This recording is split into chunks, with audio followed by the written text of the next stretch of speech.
Good night, everyone. My name is Daniel Thomas. I'm the president of the Love March Movement, which is a youth organization, and we have an initiative called Colorblind, which is where we encourage young people to be engaged in political and national matters with an unbiased eye, without political assignment or, alignment, rather. Okay, so my issue that I would like to raise at this time is with respect to needs. All right? Now, I am not, and we are not, against a national ID. We see the benefit of it. There are great pros. It will fill gaps in the country. But we believe that in its current form, it poses significant issues for many Jamaicans, especially with the fact that there has not been, in my opinion, and many other Jamaicans, 60,000, I checked the petition this morning, 60,000 Jamaicans here and abroad who feel that there needs to be more consultation, ventilation of the issues, speaking about pros and cons. All right, both of them are important to our consultative process.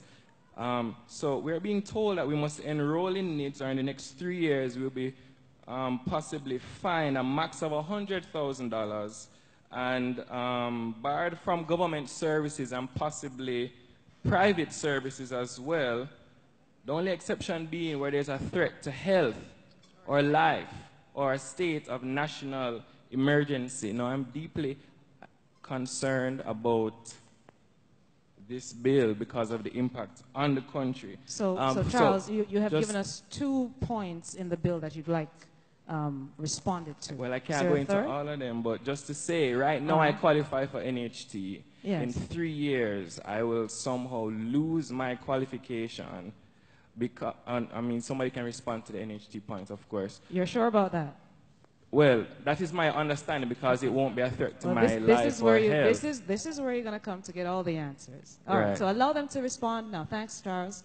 Really appreciate it. We have over 60,000 Jamaicans. So, Charles, so you have to allow them to respond. Yeah, I'm sorry. Thomas, sorry. I'm so sorry. Thomas, my apologies. Can I just finish the last 2 lines here? The last 2 lines? Very quick.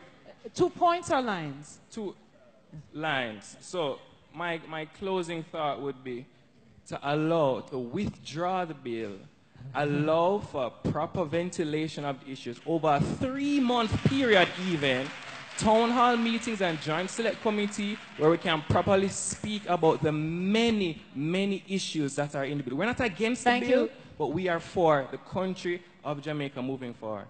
Thanks, Thomas. I tell you what, excellent. Thomas? Thomas, yes.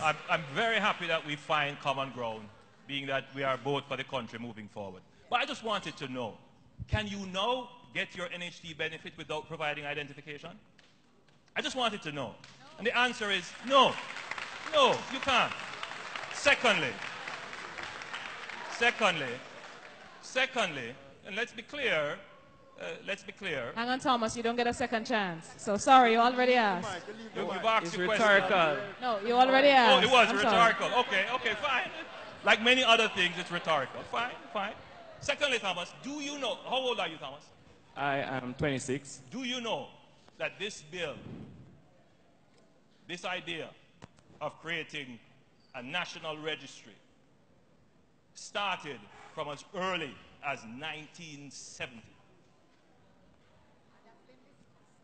And we have been discussing this national ID, morphed from having a birth certificate that's unique, starting with ID for voting, which by now, most Jamaicans who don't intend to vote, but who want some identification, decides that, well, we will take the voter ID, but we won't vote.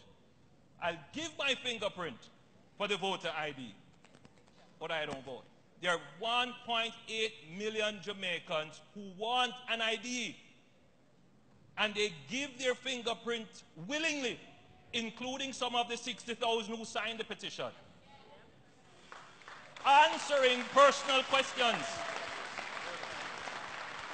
providing personal information, and freely giving of their biometric. The government has that now. What's new? You talk about consultation and speaking about this bill. In 2002, this bill was brought to the Parliament of Jamaica by the then Minister of Health, John Jr. It was tabled in Parliament and a joint select committee was named. It sat and languished and nothing happened.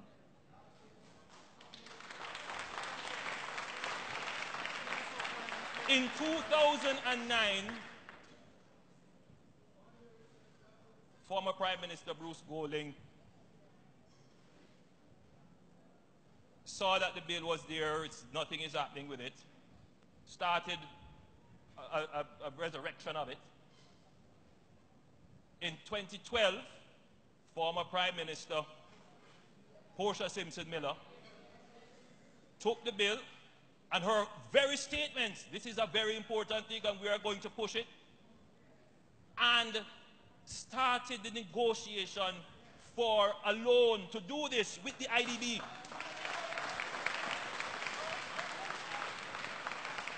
It was good for them to start the conversation about a $64 million loan, but now it is not good.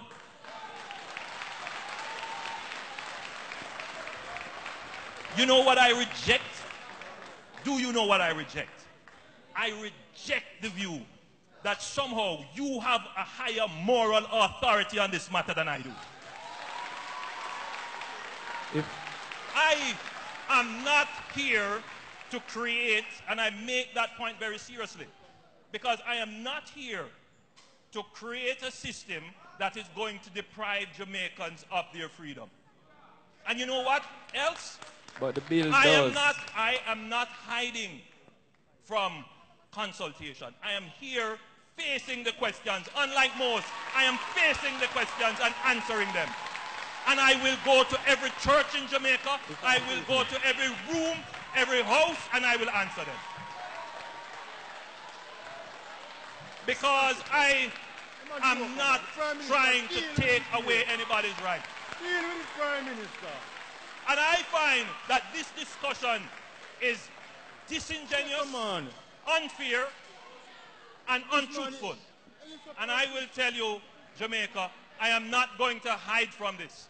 If you say that you are for Jamaica and that you agree that we should have a national civil registry, then let us talk as we are doing, but let us talk on the facts of the situation, not on the untruth and what we make up. Let us discuss the facts. All right.